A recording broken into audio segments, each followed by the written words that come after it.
Claude Quesselin, bonjour. Bonjour. Alors vous venez de sortir un épais ouvrage consacré à Adrien Zeller et le dernier chapitre est intitulé « Des hommages unanimes ». C'est un ouvrage panégyrique ? Non, pas panégyrique, justement, je ne voulais pas qu'il soit panégyrique. C'est un ouvrage qui est, je pense, honnête, parce que parce que Adrien Zeller était un personnage attachant. Il a fait beaucoup de choses pour l'Alsace, notamment, mais il avait aussi ses défauts et ses contradictions. Donc j'ai essayé d'être honnête et de tout reproduire, ce que je savais, ce que j'ai pu apprendre. Alors à la lecture de votre livre, les mots-clés pour qualifier Adrien Zeller pourraient être inclassable et hyperactif. Tout à fait, c'était un député notamment hyperactif et un président de conseil régional par Mont et par Vaud en permanence à travers toute l'Alsace. Il avait 1000 idées par jour et le lendemain, elles faisaient déjà partie de l'histoire, d'après ce que m'ont dit certains témoins, ce que j'ai pu constater moi-même, parce que je l'ai quand même côtoyé pendant 25 ans comme journaliste. Alors parmi toutes ces idées, on découvre également que bon nombre de dossiers régionaux, mais parfois aussi nationaux, ont été portés, voire initiés par Adrien Zeller, le RMI, le TGV Est, et même le Conseil unique d'Alsace.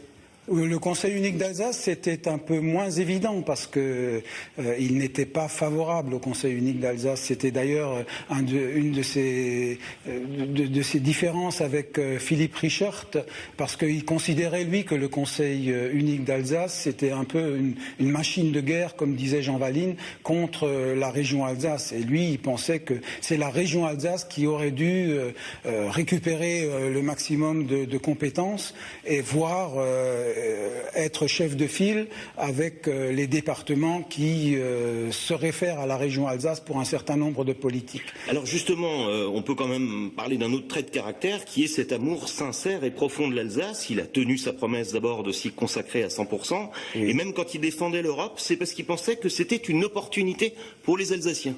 Oui, tout à fait. Il était très très attaché à l'Alsace. Il était né en Alsace, évidemment. Il a grandi. Il parlait souvent. Il a grandi près de Saverne, à Hauterswiller. Il parlait très fréquemment l'alsacien avec ses interlocuteurs, avec ceux dont il savait qu'il parlait l'alsacien. Il engageait toujours la conversation en alsacien.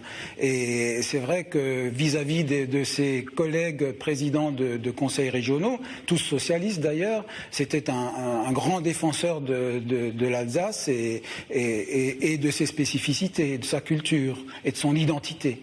Alors, hommage unanime, dites-vous, et c'est vrai, ils affluent de tous bords dans votre ouvrage aussi. Et pourtant, si les Zeller Boys, comme vous dites, ont bien réussi dans la politique régionale, ils s'étaient également fâchés avec bon nombre des leaders actuels de notre région. Oui, fâché, le mot est peut-être un peu fort. Disons que Adrien Zeller avait de l'empathie pour beaucoup de gens. Il était très préoccupé de la veuve de Weislingen, comme il l'appelait, parce que c'était quelqu'un qui avait une fibre sociale très développée. Mais en même temps, c'était un politique, un vrai politique. Et quand il engageait une campagne électorale, soit sur son propre nom, soit comme tête de liste, il faisait vraiment de la politique et il ne connaissait rien. Là, il n'avait que des adversaires, c'est vrai. Mais tout de suite après la campagne, il s'occupait à nouveau des affaires de l'Alsace et la campagne électorale était oubliée. Et tout ce qui avait pu être dit pendant la campagne électorale était oublié. Claude Quesselin, merci. Je vous en prie.